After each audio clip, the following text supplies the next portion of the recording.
Buen día, jóvenes, vamos a continuar con el tema de equilibrio estático. En esta ocasión vamos a analizar un problema en el plano inclinado. Para esto vamos a aplicar la primera condición de equilibrio, lo cual implicaría que esa caja no se está desplazando ni hacia arriba de la cuesta ni en sentido contrario por efecto de la fuerza gravitatoria. El objetivo de este tipo de ejercicios para nosotros va a ser determinar el ángulo máximo que nos da certeza o nos garantiza el equilibrio estático. ¿Qué quiere decir? Que con ese ángulo que nosotros determinemos vamos a estar seguros de que esa caja no se va a desplazar por efectos de la fuerza gravitatoria hacia abajo, porque sabemos que hacia arriba es muy difícil que se desplace. Es más, sería físicamente imposible que un objeto que no está motorizado se desplace en sentido opuesto de la fuerza de gravedad. Para poder calcular ese ángulo, tenemos que tener en cuenta algunas consideraciones. Por ejemplo, si ustedes analizan las fuerzas que nos muestra la simulación que interactúan con la caja, vamos a ver la fuerza normal. Un detalle importante aquí de esta fuerza normal es que tiene una dirección perpendicular de 90 grados, pero no con el suelo, sino con el mismo plano inclinado, lo que implica de alguna manera que nuestro eje X, al momento de plantear esta situación en el plano cartesiano en un diagrama de cuerpo libre, nuestro eje X va a ser paralelo al plano inclinado y no paralelo al suelo como lo hemos estado manejando en otro tipo de ejercicios. Otra situación que se plantea a partir de esto es que el eje de las Y, al ser perpendicular al eje X, pues lo vamos a tener graficado de esta forma. ¿Por qué es importante esta visualización? Porque aquí podemos observar que la fuerza de gravedad ya no va sobre el eje de las Y como lo hemos estado haciendo en los ejercicios de tensión, sino que tiene una dirección con respecto a este mismo eje, el eje vertical. Por un tema de ángulos opuestos por el vértice, ustedes pueden considerar que este ángulo o esta dirección que tiene la fuerza peso con respecto al eje Y va a ser igual al ángulo del plano inclinado. Esas dos consideraciones son muy importantes porque si observamos la fuerza que provoca el desplazamiento en este sentido va a ser la componente del peso en su eje X, y la fuerza que se opone a la fuerza normal va a ser la componente del peso en el eje Y. Entonces, para poder encontrar ese ángulo que estamos buscando, de alguna u otra manera tenemos que hacer estos planteamientos con las componentes del peso y no con el peso en sí. Por ejemplo, a ver si podemos ser más claros. Aquí tenemos el mismo sistema que estamos viendo aquí arriba, nada más que graficado de otra manera. Las fuerzas que interactúan con la caja, como vimos anteriormente, es el peso. El peso que viene de multiplicar la masa por la gravedad. También tenemos un coeficiente de fricción de 0.8.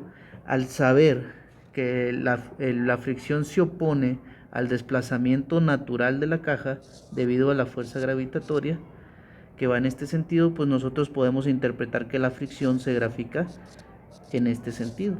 Entonces, hacia este lado tendríamos la fuerza de rozamiento estático sobre nuestro eje X. Como se dijo anteriormente, la fuerza normal es perpendicular al plano inclinado.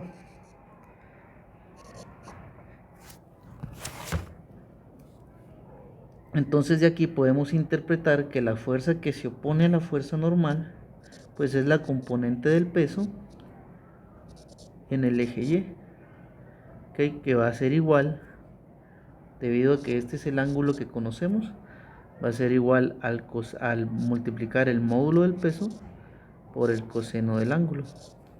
Como lo dije anteriormente también, la fuerza que provoca el desplazamiento de la caja, como vemos aquí, es la componente en X del peso, que al ser equivalente al cateto opuesto de este triángulo rectángulo, pues va a ser igual al módulo del peso, al módulo de la fuerza peso por el seno del ángulo.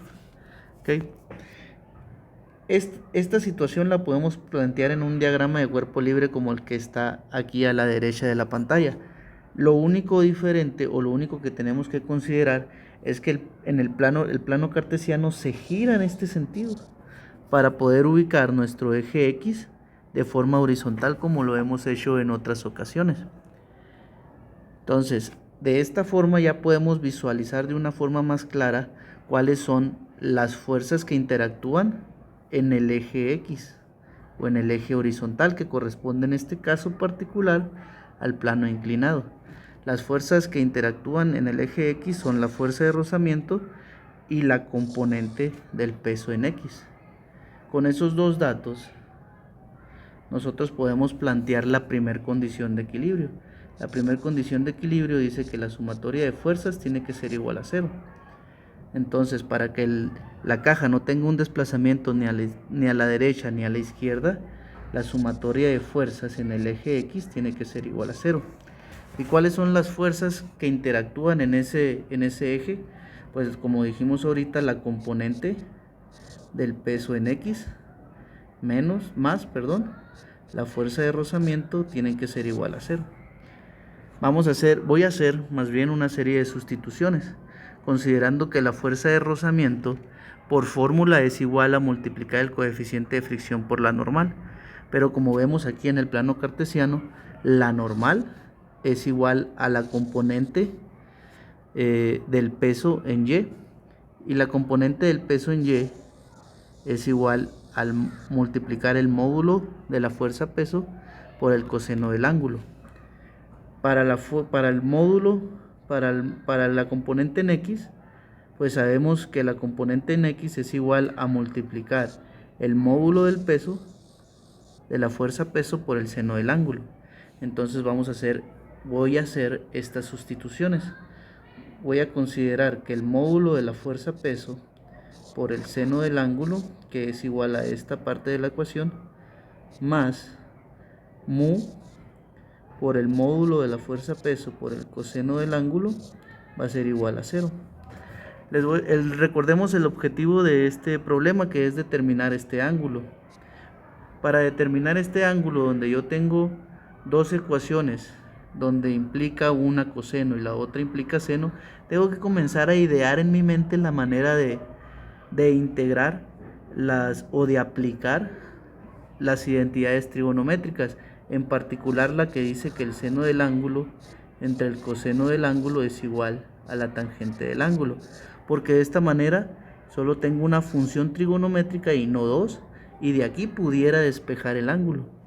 Esto lo puedo hacer de forma sencilla si analizamos la ecuación. En el momento que yo despeje la función, la ecuación que implica el coseno del ángulo, yo pudiera más adelante plantear una división de la siguiente manera: mu por el peso, por la fuerza peso que multiplica el coseno del ángulo, va a ser igual a la inversa de la suma. La inversa de la resta es la suma, entonces a multiplicar el módulo de la fuerza peso por el seno del ángulo. Y en este momento, que es lo que les planteaba, que vamos preparando el terreno para aplicar esa función, esa identidad trigonométrica. Aquí, al tener una multiplicación, puedo enviar a dividir o puedo despejar dividiendo ambos lados de la ecuación. Eso me dejaría una división de seno entre coseno.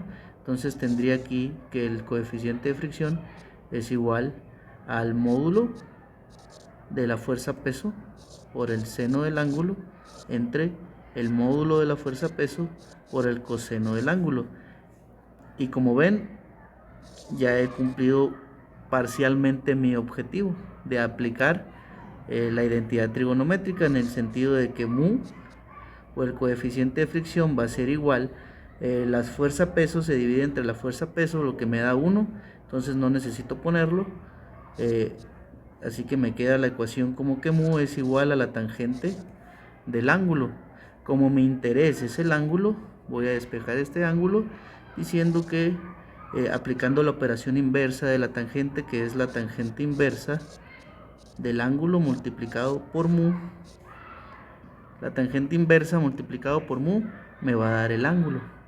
Esta fórmula, como ya conozco el coeficiente de fricción, con esa fórmula puedo determinar el ángulo que a mí me da certeza de que esa caja se va a mantener en equilibrio siempre y cuando el coeficiente de fricción del material sea igual a 0.8, que es igual, esa operación la podemos realizar ya en la calculadora.